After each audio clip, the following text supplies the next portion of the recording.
बिस्मिल्लाहिर्रहमानिर्रहीम।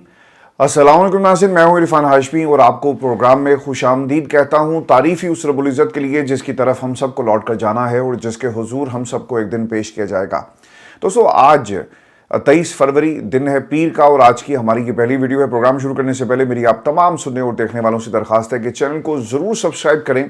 हमारा 1 मिलियन का टारगेट है by the end of this year, अल्लाह ताला के हुक्म से और आप तमाम दोस्तों के ताउन से हम इसे ज़रूर अचीव करेंगे। व्यूअर्स, पिछले 3 हफ्तों से इमरान खान की सेहत के ऊपर पाकिस्तान की हुकूमत मुसलसल सियासत कर रही है। इस पूरे माहौल के अंदर पाकिस्तान में अलीमा खान को, पार्टी के कुछ और लोगों को कंट्रोवर्शियल बनाने की कोशिश की गई और कुछ लोग पीटीआई के अंदर से इस्तेमाल हुए और आज भी वो पाकिस्तान की इस्टेब्लिशमेंट के लिए अपनी सर्विसेज जो हैं वो मुहैया कर रहे हैं।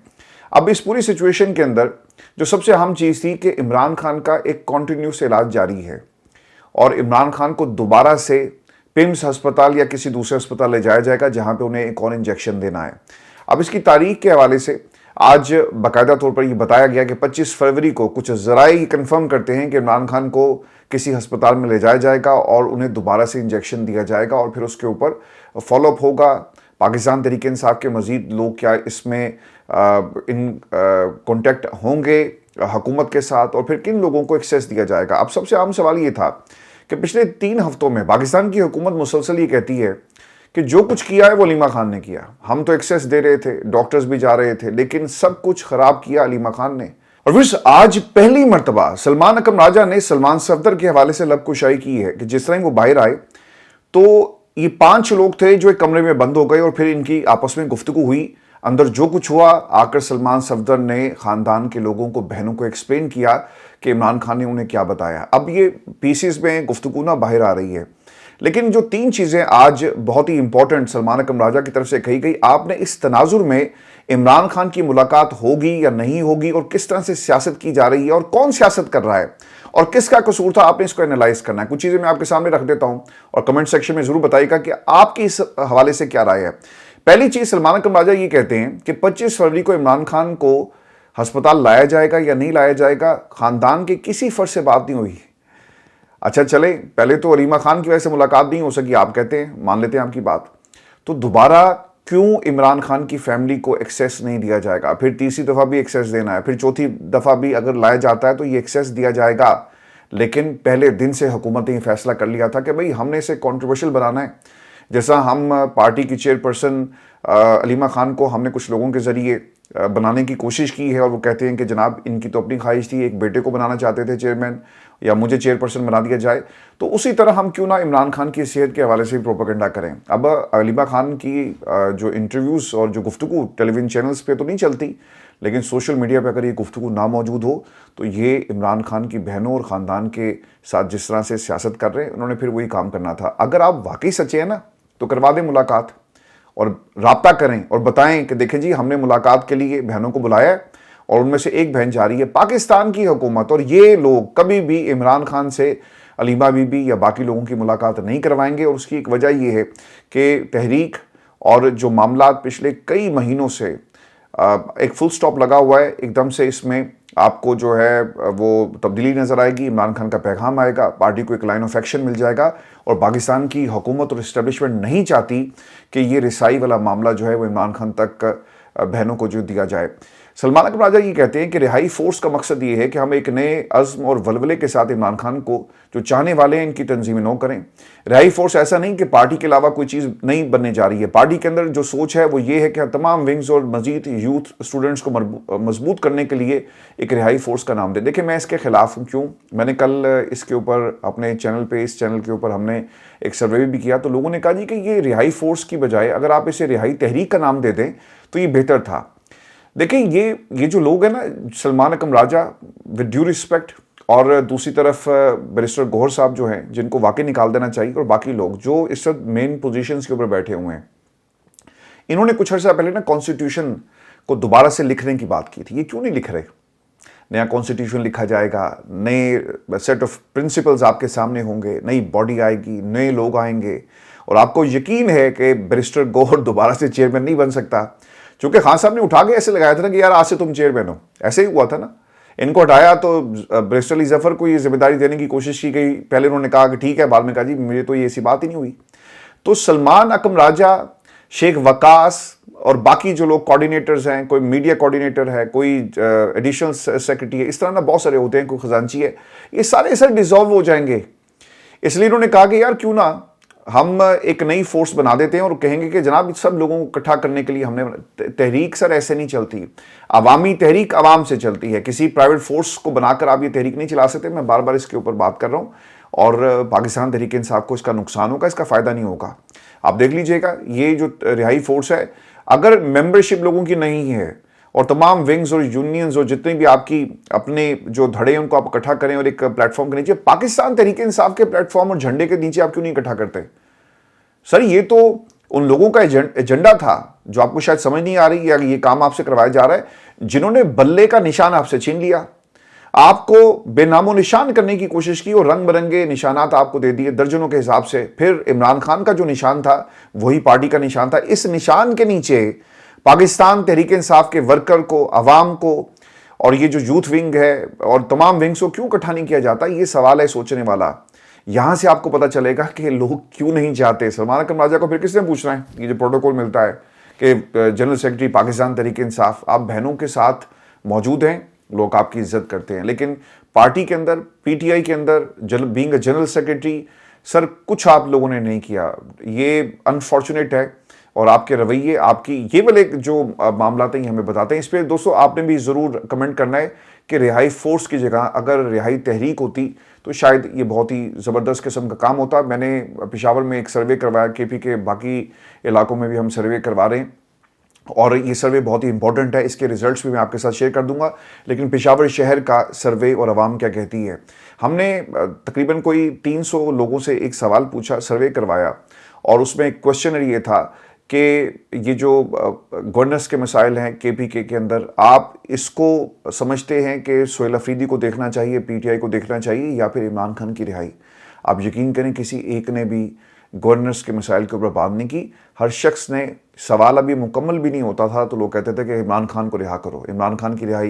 देखिए पाकिस्तान में, और अब तो ये सिर्फ पाकिस्तान का मामला नहीं है, मैं आगे चलकर आपको तफसील से दिखाऊंगा और बताऊंगा और सुनवाऊंगा भी कि ये आलम इस्लाम के साथ कितनी बड़ी साजिश हो रही है।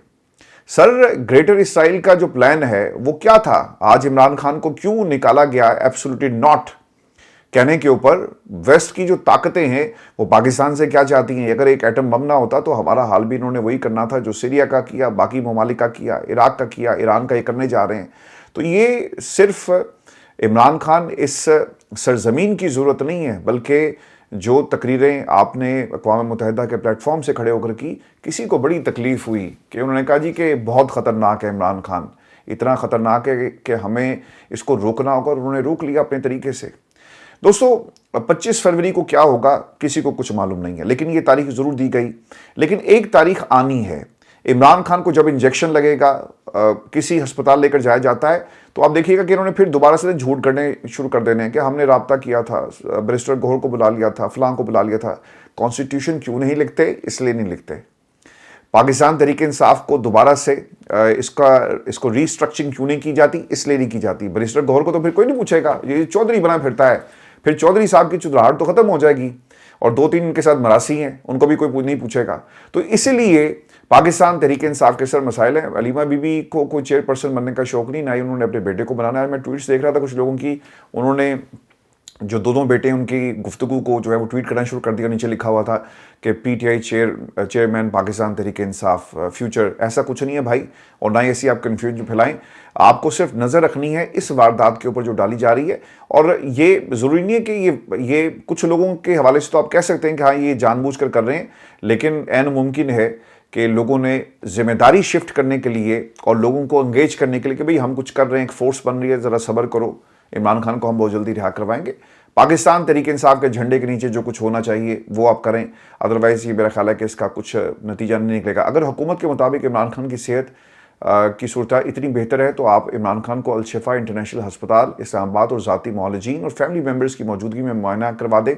क्या छुपाया जा रहा है? ये कौन सी चीज़ें हैं जो हमें बताई नहीं जाती? सलमान अकम राजा। फिर उन्होंने एक और बात कही कि पिम्स अस्पताल में बैरिस्टर गौहर और सलमान अलामा राजा नासिर रिवास को इमरान खान का मुआयना करने वाले डॉक्टर नदीम कुरैशी और डॉक्टर आरिफ ने ब्रीफिंग दी, اور اس وقت عمران خان کے ذاتی معالجین ڈاکٹر عاصم یوسف اور ڈاکٹر خرم مرزا بھی اسپیکر فون پر ان کے ساتھ گفتگو میں شامل تھے اور سوال جواب ان کے ساتھ کیے جا رہے تھے۔ اب جو سب سے اہم نقطہ ہے، جو بند کمرے کی وہ بات کر رہے ہیں نا، جس جگہ وہ بند ہو کر انہوں نے گفتگو کی، سلمان اکرم راجہ یہ بتاتے ہیں کہ جب بیرسٹر سلمان صفدر کی عمران خان سے ملاقات ہوئی، سنیے گا ذرا غور سے اور ویڈیو کو آخر تک دیکھیے گا کیونکہ بہت سارے انکشافات آج ہم نے کرنے ہیں۔ عمران خان سے ملاقات ہوئی تو اس کے بعد علیبا خان، سہیل افریدی، بیرسٹر سلمان صفدر اور میں ہم ایک کمرے میں بیٹھے اور سلمان صفدر نے عمران خان سے ملاقات کی تمام تفصیلات بتائی۔ ابھی بہت ساری باتیں باہرانہ باقی ہیں اور جو کچھ سلمان صفدر وہاں پر دیکھ کر آئے وہ آہستہ آہستہ جو اسے پردہ اٹھائیں گے۔ اس میں جو ایک بات انہوں نے کہی کہ سلمان صفدر نے بتایا کہ عمران خان نے اپنی بائیں آنکھ پر ہاتھ رکھ کر دائیں آنکھ سے مجھے دیکھا تو کہا کہ سلمان مجھے تمہارا چہرہ نظر نہیں آ رہا۔ دیکھیں یہ دائیں آنکھ یہ ہے نا، اس آنکھ سے ان کو نظر نہیں آ رہا، اور جو بائیں آنکھ ہے اس پہ انہوں نے ہاتھ ایسے رکھ کے، سلمان وہ sitting right in front of ہم، اور پھر انہوں نے کہا کہ سلمان مجھے تمہارا چہرہ نظر نہیں آ رہا۔ تو یہ الارمنگ سچویشن ہے کہ نہیں ہے؟ یہ بیرسٹر گوہر کو نظر نہیں آتا؟ وہ کہتا ہے کہ جی بڑا زبردست علاج چل رہا ہے، ہماری بات ہو گئی، خان صاحب بالکل ٹھیک ہیں، کیوں جھوٹ بولتے ہو یار؟ تو دوستو یہ اس وقت کی سچویشن ہے۔ میں آپ کو ایک خبر یہ بھی دے دوں کہ سہیل افریدی صاحب، اور ہم ایک کمپیریزن کریں گے سہیل افریدی عوامی وزیر اعلیٰ ورسز فارم 47 کی وزیر اعلیٰ، اور دونوں صوبوں میں ایک کمپیریزن آپ کے میں سامنے رکھوں گا۔ سہیل افریدی صاحب آج افطاری سے پہلے بازاروں میں رش ہوتا ہے، عوام کی بڑی تعداد جو ہے وہ سڑکوں پہ نکلتی ہے خریداری کرنے کے لیے آخری 1-1.5 گھنٹہ، تو سہیل افریدی صاحب چلے گئے جی پشاور کے ایک بازار میں۔ اب ہونا تو یہ چاہیے نا، پروٹوکول لگا ہو اور پہلے سے بریف کر دیا گیا ہو کہ یہاں پہ وزیر اعلیٰ صاحب آ رہے ہیں، آپ نے یہ کہنا ہے، سوالات دے دیے گئے ہوں، جیسا کہا جاتا ہے کہ سب کی ماں آ گئی ہے اور میڈم آپ میرے بچوں کا نام بھی جو ہے وہ ہم نے آپ کے نام پہ، آپ کے ابا حضور کے نام پہ رکھ دی۔ اس قسم کے ہم نے بہت سارے چونچلے ہوتے ہوئے دیکھے ہیں۔ ایسا سر کچھ نہیں ہوا، کسی نے آ کے یہ نہیں کہا کہ سہیل بھائی میں نے اپنے بچوں کا نام جو ہے وہ آپ کے نام پہ رکھا۔ دیکھیں یہ جو سہیل افریدی باہر نکلتا ہے نا اور لوگوں میں جا کر گھل مل جاتا ہے، لوگ اس کو کیوں اس کا استقبال کرتے ہیں؟ وہ اس لیے کرتے ہیں کہ وہ عمران خان کی چوائس تھا۔ عمران خان نے ایک ٹاسک دیا سہیل افریدی کو کہ جاؤ لوگوں کو بتاؤ کہ ان کا لیڈر اس وقت کس تکلیف میں ہے اور کس طرح کی جنگ لڑ رہا ہے۔ تکلیفیں کم بتانا، جنگ کے اندر جس حوصلے سے دشمن کو وہ بار بار زیر کرتا ہے یہ جا کر ضرور بتانا۔ لوگوں کو نکالو، لوگوں کو ان کے مستقبل کے بارے میں ایک آگہی مہم کا آغاز کرو، اور سہیل افریدی نے یہ کیا۔ اب یہ ایک کنیکشن ہے، آپ عمران خان کو پچھلے 3 سالوں سے نہیں سن رہے، ایسا ہی ہے نا، خان صاحب کی تصویر آ جائے تو وہ ایک تحریک کا کام کرتی ہے۔ عمران خان کی کوئی گفتگو، ان کی صحت کے حوالے سے کوئی انفارمیشن باہر آ جائے تو اس سے بڑی کوئی دلیل یا پھر کوئی نیریٹو نہیں ہوتا۔ ٹیلی ویژن چینلز کے اوپر چاہے اینٹی بنانا ہو چاہے آپ نے پرو بنانا ہو تو وہ کام کرتا ہے۔ عمران خان کی تقریریں، عمران خان کی گفتگو باہر نہیں آ رہی۔ اب لوگ جس شخص کو نومینیٹ کیا اور جو کچھ وہ کر رہا ہے نا اس کے ذریعے عمران خان سے ایک تعلق قائم کر کے بیٹھے ہوئے ہیں۔ اچھا یہ ہے سہیل افریدی، اچھا یہ وزیر اعلیٰ ہے، اچھا اسے عمران خان نے ٹاسک دیا، آؤ ذرا اس کو دیکھیں وہ کیسا ہے۔ یہ نائب کپتان اس وقت اور اوپنر بیٹسمین جو ہے نا وہ اس وقت پچ پر موجود ہے۔ اب یہ بیٹنگ کب کرے گا، that is the main question, اور اس لیے ملاقاتیں جو ہے نا وہ نہیں کروائی جاتی چونکہ یہ سلسلہ پھر شروع ہو جائے گا۔ دوستوں کا کنسرن ضرور ہے، آپ تمام دوست سوچ رہے ہوں گے کہ یار سہیل افریدی صاحب جیسی گڈی چڑھائی جا رہے ہیں، لیکن دوستو جو ہمیں اس وقت نظر آ رہا ہے، میں مبالغہ آمیزی سے کام نہیں لے سکتا، ایگزیجریٹ نہیں کر سکتا۔ جو گراؤنڈ کے اوپر چیزیں ہم دیکھتے ہیں، جو لوگ سہیل افریدی کے ساتھ جہاں بھی جاتا ہے لوگ تصویریں اترواتے ہیں، لوگ اسے پیار کرتے ہیں، کیوں کہ وہ عمران خان کی چوائس ہے۔ اور لوگ جو یہ کہتے ہیں نا کہ یہ پارٹ 2 علیم گنڈا پور بننے جا رہے ہیں، اللہ نہ کرے جی ایسا ہو، کیونکہ ہم ہر گزرتے دن کے ساتھ پاکستان سر پیچھے جا رہا ہے۔ یہ عمران خان کی زندگی کے دن جو ہیں وہ کم نہیں ہو رہے، یہ ہمارے مستقبل کو یہ پیچھے کی طرف دھکیل رہے ہیں۔ پاکستان کا مستقبل عمران خان کے ساتھ جڑا ہوا، یاد رکھیے گا۔ دلیل اس میں کیا ہے کہ اگر واقعی یہ کام کر رہے ہوتے تو ان کے لیے دروازے تو کھلتے نا، کم از کم پروٹوکول تو ملتا جس علیم گنڈا پور کو مل رہا تھا، کوئی جا کر کہتا تو صحیح نا۔ 4 مہینے ہو گئے، میرا خیال ہے کہ 100 دن انہوں نے اپنے پورے کیے ہیں، لیکن ان کی ملاقات نہیں کروائی گئی۔ کیوں نہیں کروائی گئی؟ کیونکہ انہیں معلوم ہے کہ سہیل افریدی علی امین گنڈا پور نہیں ہے۔ دوستو چوتھے روز کے موقع پر وزیر اعلیٰ پشاور فوڈ اسٹریٹ فوارہ چوک پہنچے اور انہیں ماسک لگایا ہوا تھا اور ان کے پاس کوئی سیکیورٹی نہیں تھی اور مختلف لوگوں نے انہیں بغیر روک ٹوک کے ان سے ملاقات کی۔ تو وہ عوام کا بندہ تھا، عوام میں سے آیا، عوام میں جا کے کھڑا ہو جاتا ہے، اسے کوئی سیکیورٹی کلیئرنس نہیں چاہیے عوام کو۔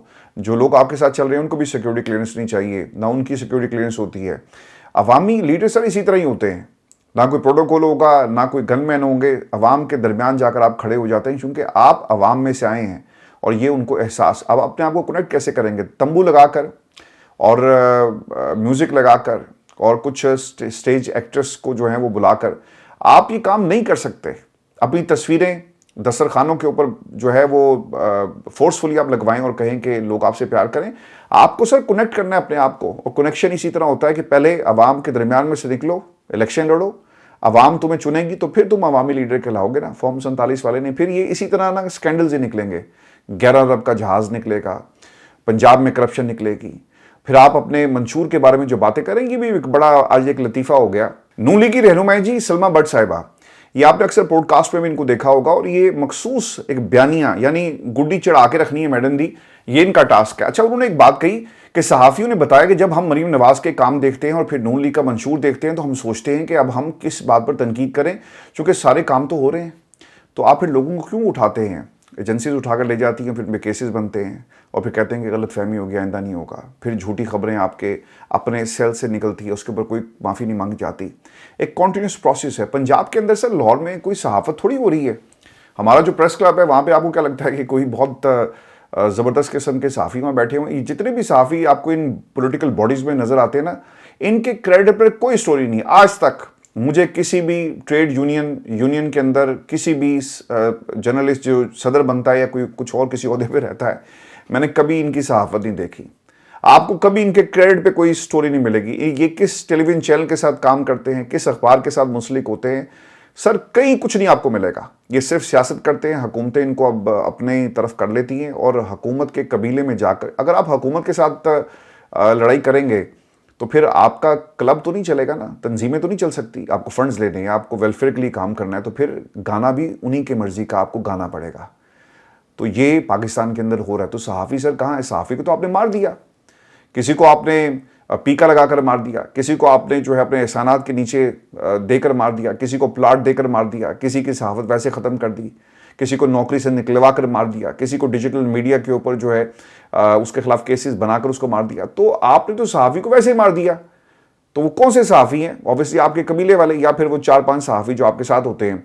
गौर कीजिएगा, पाकिस्तान मुस्लिम नून का जी आज मंशूर मैंने पढ़ा और एक कंपैरिजन आप लोगों के लिए तैयार किया कि हम देखें कि ये कौन सा ऐसा मंशूर है जो इन्होंने बहुत कुछ किया, हमें नज़र नहीं आ रहा, कहाँ किया ये भी चेक कर लें। और अगर है तो फिर हम ज़रा तारीफ़ करें ना, होनी चाहिए तारीफ़। अब मंशूर क्या कहता है? मुस्लिम नून ने अपने मंशूर में इंतखाबात जीतने की सूरत में, सुनते जाएं, फीकस आमदनी का 5 साल में हदफ $2000, बेरोजगारी में 5%, जबकि गुर्बत में 25% कमी का ऐलान किया। अब हुआ पता है क्या है? हमारे साथ जुल्म क्या होता है? पाकिस्तान में सहाफ़ी से रिपोर्ट भी नहीं कर सकते, इतना जुल्म हो रहा है। बच्चों को पकड़ लेंगे, मारेंगे, गंदी गंदी माँ बहन की गालियाँ निकालेंगे, नौकरियों से फारिग करवा देंगे, और फिर ताना मिलता है जो इंडिपेंडेंट काम करे जी डॉलर कमा रहे हैं, डॉलर खोर ना हो तो। अच्छा जी, आपने तो $2000 का जो ऐलान किया था, इसकी हकीकत क्या है? पाकिस्तान में बेरोजगारी की शरह 21 साल की बुलंद तरीन सतह पे पहुंच चुकी है। 21 सालों में ऐसा नहीं हुआ, ये 21 साल के बाद पहली दफा हम देख रहे हैं। 2015-16 की निस्बत आज पाकिस्तान की फी खानदान की औसत आमदन 10% कम हो चुकी है। ठीक है, हुकूमती जो पॉवर्टी रिपोर्ट जो उन्होंने गुर्बत पे एक रिपोर्ट जारी की, ये आपके अदाद शुमार है ना, मैंने घर में नहीं बनाए, ये इनके मुताबिक क्या हमें पता चल रहा है? रिपोर्ट के मुताबिक 2024-25 जो रिपोर्ट जारी हुई, गरीब 19 और 18 की रिपोर्ट में 22% पर थी गुर्बत पाकिस्तान में, और आज बढ़कर 29% हो गई। हालिया 25 से 30 साल की तारीख में सबसे ज्यादा अमीर और गरीब का फर्क 32.7 पर जा चुका है, जो कि पिछले 30 साल का 1998 के बाद सबसे ज्यादा फर्क है। और फिर इन्होंने दूसरी जो चीज जो प्लेज की थी कि 5 साल में 1 करोड़ से ज्यादा नौकरियां देने, तनख्वाहें महंगाई के तनासुर बढ़ाने का मंशूर। हकीकत में क्या हुआ? बेरोजगारी बढ़ गई। साल 2025 में 7.5 लाख से ज्यादा पाकिस्तानी बैरून मुल्क चले गए ना। अपने लेफ्ट राइट जरा देखें, और आपकी क्या ख्वाहिश है कि आप पाकिस्तान को फौरी तौर पर छोड़ दें? क्या इस वक्त पाकिस्तानी सोच रहा है कि यार 4 पैसे हों, हम बाहर जाएं, मजदूरी कर लेंगे, कुछ कर लेंगे, टैक्सी चला लेंगे, ऊबर पे बैठ जाएंगे, हम सिक्योरिटी की जॉब कर लेंगे, कुछ कर लेंगे, लेकिन इससे बेहतर होगा हमें हमारे हकूक मिलेंगे। ये पाकिस्तान में और जितना ब्रेन ड्रेन था, मैडम कहती हैं कि बेहतरीन ब्रेन्स हमने एक्सपोर्ट करने। मैडम ब्रेन ड्रेन हो रहा है, रोक सकते हो तो रोक लो। आपकी तकरीर मुझे आज एक याद आ गई, रोक सको तो रोक लो। روک سکے تو روک لیں. 7 لاکھ لوگ چلے گئے پاکستان سے باہر, زیادہ گئے جی, یہ ان کے فگرز ہیں. بیرون ملک مقیم افراد کی قوت میں ڈاکٹرز, انجینئرز, نرسیں, اساتذہ, اکاؤنٹنٹ, ٹیکنیشین, ڈرائیور, مینیجرز کے ساتھ ساتھ ہنرمند اور غیر ہنرمند مزدوروں کی بڑی تعداد پاکستان سے باہر چلے گی. سعودی عرب, متحدہ عرب امارات, قطر, بحرین, کویت میں سب لوگ چلے گئے. تیسری چیز ذرا غور کیجئے گا, مسلم لیگ نے عوام سے شمسی توانائی کی پیداوار, زراعت اور صنعتی شعبوں کو فروغ دینے کے وعدے بھی کیے, جبکہ حقیقت میں آلو کی فصل میں چند دن پہلے 67 ارب کا نقصان ہوا. گندم آتی ہے, سکینڈل آتا ہے, ادھر سے فصل آتی ہے, ساتھ سکینڈل آتا ہے, ادھر سے جو گنے کی فصل ہے وہ تیار ہوتی ہے, ساتھ ہی چینی کا سکینڈل آتا ہے. پہلے بیچتے ہیں, پھر خریدتے ہیں, پھر سبسڈی دیتے ہیں, پھر سارا پیسہ سمیٹتے ہیں اور گھر جاتے ہیں. اس لیے میں پہلے دن سے کہتا ہوں کہ بھائی یہ جو خاندان سیاست میں ہوتے ہیں نا, آج میں علی ڈار کو سن رہا تھا, انہوں نے کہا جی کہ اگر جج کا بیٹا جج بن سکتا ہے, ڈاکٹر کا بیٹا ڈاکٹر بن سکتا ہے, اور پولیس والے کا بیٹا پولیس بن سکتا ہے, فوجی کا بیٹا فوجی بن سکتا ہے, تو پھر سیاستدان کا بیٹا سیاستدان کیوں نہیں بن سکتا؟ بالکل بن سکتا ہے. لیکن یاد رکھیے گا, پولیس والے کا بیٹا اور پھر کسی ڈاکٹر کا بیٹا ہیڈ آف دا ڈپارٹمنٹ بنے گا. کسی دوست نے بڑی خوبصورت بات لکھی ہوئی تھی, اور فوجی کا بیٹا, اس کو نہیں, ISSB کا امتحان جو ہے نا وہ ماڑوں کے لیے مشکل ہوتا ہے, اس کے لیے مشکل نہیں ہوتا, اور پھر وہ ترقی کی منازل طے کرتا کرتا بہت آگے تک پہنچ جاتا ہے. تو یہ فرق ہے. غریب کیا کر رہا ہے؟ غریب اپنی بیٹی کا زیور بیچ رہا ہے, جہیز گروی رکھ کر اپنی فصلیں کھڑی کرتا ہے. آپ سروے کر لیں, پنجاب میں نا اکاڑا, یہ جو بیلٹ ہے, ہمارے جو دوست ہمیں اکاڑا سے دیکھتے ہیں, ذرا لیفٹ رائٹ پوچھیں آلو کی فصل کا اس دفعہ کیا سر. اکاڑا مین بیلٹ تھی, پورے دنیا میں نا آلو جاتا ہے, رشیا تک ہمارا جو ہے نا آلو جاتا ہے, اور لوگوں کی پوری فصلیں جو ہے نا وہ کمپنیز نے وہ ٹھیکے ان کو ملے ہوتے ہیں. اب کیا سچویشن ہے؟ ہم نے صرف اور صرف پاکستان کے اندر کنٹروورسیز پیدا کی. یہ حکومتیں آتی اس لیے کہ سکینڈلز بنے, پیسہ بنائیں. یہ انٹرپرائز ہے سر, یہ دھندا ہے. اسی لیے علی ڈار بھائی, آپ کے ساتھ بڑا اچھا وقت ہمارا گزرا. اب تو خیر یہ جو باتیں میں کر رہا ہوں شاید میں آپ کو اس وقت زہر لگ رہا ہوں. بات یہ ہے کہ سیاستدان آدھا خاندان بزنس کرے اور آدھا خاندان سیاست کرے نا, فیملیز پھر پالیسیز اپنے خاندان کو فائدہ پہنچانے کے لیے بنائیں گی. وہ میرے جیسے غریب لوگوں کے لیے یا پاکستان میں جو ہمارے بہن بھائی ہیں ان کے لیے پالیسیز نہیں بنیں گی. اور باقی فصلیں اس کے علاوہ ہیں. ویڈیو لمبی ہو رہی ہے, میں آپ کو ایک جو 5واں نقطہ ہے منشور کا, موٹی موٹی چیزیں ہم اس پہ ڈسکس کر لیتے ہیں. پارلیمنٹ کی بالادستی, نون لیگ نے منشور میں پارلیمنٹ کی بالادستی کی بات کی اور خود فارم 47 پر آ گئے. پھر اس کے بعد 26ویں ترمیم آئی, 27ویں آئی, 28ویں کی تیاری کر رہے ہیں. ججز نظام کو بہتر بنانا تھا, ججز سارے انہوں نے اپنے قبضے میں کر لیے. جنہوں نے فیصلہ کرنا تھا فارم 47 کا, وہاں پہ ریٹائرڈ ججز لا کر لگا دیے. حکومت کی کارکردگی کی سہ ماہی رپورٹ, یہ بھی نون لیگ کے منشور میں شامل کیا گیا, لیکن اب تک یہ رپورٹ سامنے نہیں آئی.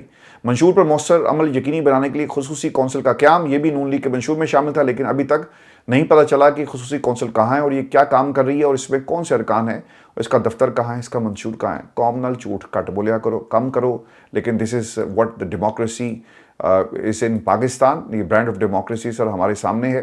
میں آپ کو دوستوں اس پہ نا کچھ چیزیں آپ کے ساتھ میں شیئر کر دوں اور پھر ہم آگے بڑھیں گے. یہ بہت ہی آج تکلیف مجھے ہوئی ایک ویڈیو دیکھ کر. ایک غریب, اس کی ریڑھی کو الٹا دیا گیا, کسی نے بنا لی ہوگی. اب یہ کب کی ویڈیو ہے مجھے نہیں پتا, لیکن میں آپ یقین کریں وہ الفاظ یہاں چلا نہیں سکتا کیونکہ اس میں وہ کچھ اپنے آپ کو نقصان پہنچانے کی بات کر رہا تھا. کمیونٹی گائیڈ لائنز بڑی ڈاڈی ہیں. وہ کہتا ہے کہ میں اپنے آپ کو نا وہ کیوں کہنے پر مجبور ہوا. یار ایک ریڈی سے آپ کا کیا لینا دینا ہے؟ رمضان میں آخری ٹائم ہوتا ہے نا جب روزے کے قریب جب تو بازاروں پہ رش ہو جاتا ہے, تو سارے وہ جو ریڈی بان ہوتے ہیں نا وہ اکٹھے ہو جاتے ہیں شہر کے آس پاس, جہاں پہ گلی کی نکر پر کہیں نہ کہیں کہ جہاں سے لوگوں کا گزر ہوتا ہے, تو ذرا سودا بک جائے گا, ان کا پھل بک جائے گا. وہ ظالموں نے وہ ریڈیاں الٹائی ہوئی تھی کیونکہ پاکستان کی ترقی کے راستے میں جو سب سے بڑی رکاوٹ ہے نا وہ بیچارہ غریب ریڈی والا تھا. اب وہ ریڈی الٹ گئی ہے, شاید ترقی ہو جائے. پھر ایک اور جو ہم نے آج اپنے تھمبنیل میں لکھا ہوتا ہے, خیرات کی سرکار. یہ بڑی ایک انٹرسٹنگ آج یہ خبر پتہ لگی ہے جی. اور خبر یہ ہے کہ ایک بندہ اس نے کہا جی کہ یہ جو بینر شینر آپ لگائی جا رہے ہیں نا, یہ ہر سال اور کافی عرصے سے یہ خرچہ میرا ہے, لیکن بینر بی کے لگ گئے ہیں. یار آپ تو ووٹ چور تھے لیکن خیرات چور بھی نکل آئے. انفارچونیٹ ہے پاکستان کے ساتھ یہ ہمارے حکمران ہیں. میں آپ کو کوئکلی کچھ اور خبریں بھی ہیں. اور ایک خبر اور, پنجاب حکومت نے نمائشی منصوبوں, ذاتی عیاشیوں اور اشتہارات کے لیے صوبے کو 1700 ارب کا مقروض کر دیا. صوبہ پنجاب سال 2023 تک ان قرضوں کو بوجھ سود سمیت اتارے گا, اور جن کو عوام پر مزید ٹیکس لگا کر इकट्ठा किया जाएगा। गोया जाली फॉर्म 47 की नाहल सरकार ने मुल्क की मईशत का बेड़ा गर्क कर दिया। पाकिस्तान तहरीक इंसाफ ने इसको ट्वीट किया। और फिर इसके साथ साथ 3.28 ट्रिलियन रुपए गैस का गर्दिशी कर्जा है। ये हमारी मेजर जो हमारी जो सरकार है उनकी कारकर्दगी। पाकिस्तान में गैस का गर्दिशी कर्जा बढ़कर 3.28 ट्रिलियन रुपए तक पहुंच गया। आवाम को महंगी तरीन गैस बेचने के बावजूद शोबा गैस को एक भारी नुकसान जो उठाना पड़ा। चोर हुकूमत के कारनामे। आई एम रियली सॉरी, मैं ये अल्फाज इस्तेमाल कर रहा हूँ। मैंने कभी किसी को इस तरह से नहीं कहा। जिनको कहा उनसे माफ़ी भी मांगी कि ये हमें ज़ेब भी नहीं देता कि किसी को चोर कहना। अनफॉर्चुनेट है, लेकिन हुकूमत सर यही कर रही है, अनफॉर्चुनेट है। फिर इसके साथ साथ पिछले साल लाइन लॉसेज और बिजली चोरी का नुकसान 591 अरब रुपए था। चूँकि शहबाज शरीफ की हुकूमत बहुत अच्छा काम कर रही है, इसलिए इस साल मुतवक्किल नुकसान 637 अरब रुपए है। शहबाज राना ने ये खबर दी। और आपको आखिर में मैं क्विकली ये खबर दे दूं कि आज खालिद मकबूल सदीकी साहब ने एक प्रेस कॉन्फ्रेंस की और उन्होंने ताबड़तोड़ हमले किए हैं पाकिस्तान पीपल्स पार्टी पे, क्योंकि वो सूबा बनने नहीं दे रहे। उन्होंने करारदाद लेकर आ गए कि भाई हम आपको सूबा किसी सूरत भी बनने नहीं देंगे। और उन्होंने फिर पाकिस्तान की इस्टेब्लिशमेंट को भी ये पैगाम पहुंचाया है करारदाद पास करके। खालिद मकबूल सदीकी साहब ये कहते हैं कि ये कौन सा इंसाफ है कि कतर के बाद पाकिस्तान की नई तारीख में जिसने 170 सीटें ली वो जेल में, जिसने 80 सीटें ली वो वज़ीर आज़म। अच्छा, ये ना 1970 के हवाले से बात कर रहे थे। 1970 में 300 टोटल सीट्स थी और अवामी लीग का पूरा जोर था। इन्होंने 160 के करीब जो सीट्स हैं वो जीती थी 300 में से, वो 170 कह गए। लेकिन उसके बाद क्या, उससे पहले मुजीबुर रहमान को गिरफ्तार किया जाता है, उनको नज़रबंद किया गया और फिर उनके ऊपर भारत के साथ मिलकर ये इल्ज़ाम था कि उन्होंने कोई कॉन्स्पिरेसी बनाई और पाकिस्तान तो लख्त हो गया। उसकी एक जो बैकग्राउंड और जो पस मंज़र है वो ये है। लेकिन मैं हैरान इस बात पे हूँ कि खालिद मकबूल सदीकी साहब, तुम्हें उस वक्त तो याद आ गया कि 70 में क्या हुआ था, लेकिन तो 2026 में हो रहा है और जो 2024 में हुआ इसे याद क्यों नहीं करते मेरे भाई? और क्यों मरना भूल गए तमाम सियासतदान? और इतना झूठ। सियासत सर गंदा खेल नहीं था, ना ये खेल था। ये अवाम की खिदमत के लिए आप अपने पोजीशन को और अवामी ताकत को इस्तेमाल करते हैं। उनके वोट की ताकत से कुर्सी पर बैठते हैं और फिर उनकी खिदमत की जाती है। लेकिन यहाँ पर अवाम के वोट से आप इक़्तिदार में तो पहुँच जाते हैं, लेकिन फिर आप अपनी खिदमत में लग जाते हैं। तो ये इसके अंदर एक खालिद मकबूल सदीकी साहब ने खैर ऐलान किया कि जनाब जो इमरान खान, अगर आज के आप रिजल्ट्स उठाकर देखें तो क्या हुआ पाकिस्तान में। पाकिस्तान तहरीक इंसाफ को 93, ये जो अब इन्होंने फाइनल रिजल्ट्स हैं ना जी 93, इनके रिजल्ट्स भी अगर उठाकर देखें तो ये नंबर बनते हैं। नून लीग 75, पाकिस्तान पीपल्स पार्टी 54, MQM पाकिस्तान 17, सारी PTI की सीट्स हैं जो इनको मिल गई। फिर अदर 27 वो भी पाकिस्तान तहरीक इंसाफ के लोग थे। अब ये नून लीग को जितनी नशिस्तें नहीं, 17 से इन्होंने 75 किए और फिर मखसूस नशिस्तें भी उनको दे दी गई। तो जीती हुई तो जमात पाकिस्तान तहरीक इंसाफ थी, जिसने इलेक्शन लड़ा नहीं, पाकिस्तान की आवाम ने उसके नाम पर वोट दिया। तो खालिद मकबूल सदीकी साहब जो आप बातें कर रहे हैं, पाकिस्तान की आवाम आपकी औकात भी जानती है, आपकी हैसियत भी जानती है। तो जिन्होंने आपको एक्टिव किया हुआ है पाकिस्तान पीपल्स पार्टी को टफ टाइम देने के लिए, आपके आका और आपके बनाने वाले, आपको इकट्ठा करने वाले, चूँकि MQM तो टूट गई थी, ये उनका खेल खेला गया है। क्योंकि जरदारी साहब ने बड़ी सख्त तकरीर की और फिर उसके बाद जो पैगाम भेजा गया है, उन्होंने कहा अच्छा तुम करारदादें पास करोगे, आ जाओ फिर खुदा के लिए पाकिस्तान का खित्ता जो है ना वो छोड़ दें और पाकिस्तान के बारे में सोचें। अपने जहाज़ों की कहानियाँ इनको जस्टिफाई करने की बजाय पाकिस्तान की आवाम के साथ जो है वो खड़े होकर इस मुल्क का सोचें। दोस्तों वीडियो बहुत लंबी हो गई है, आई एम रियली सॉरी। ये हमारा वतन है जी पाकिस्तान। जब इसकी बात आती है, करप्शन मेरी आंखों के सामने जब ये खबरें पड़ी होती है ना, तो ये कोई प्लान नहीं होता। मैं आप दोस्तों से बहुत सारी माज़रत चाहता हूँ। ये सारे अल्फाज जो है ना, कोई मैं इसकी कोई लिख कर तैयारी नहीं करता। ये सिर्फ मेरा अंदर जो है ना वो बोल रहा है कि हमें अपने वतन को, जब हम इन हालात में देखते हैं कितनी तकलीफ़ होती है, ख़ासतौर पे इतनी दूर बैठकर, 7 समंदर पार बैठकर। चूँकि कंपैरिजन है ना, यहाँ पे डेमोक्रेसी है, यहाँ पे सहूलियात हैं, यहाँ पे रियासत माँ के जैसी है, लेकिन वहाँ पे रियासत जो है वो क्या कर रही है हमारे बच्चों के साथ, हमारे साथ। अपना ख्याल रखें। अगली वीडियो में आपसे जल्द मुलाकात होगी। इसराइल का जो चैप्टर है वो अलग से हम डिस्कस करेंगे। इजाज़त दीजिए। अल्लाह के बाद।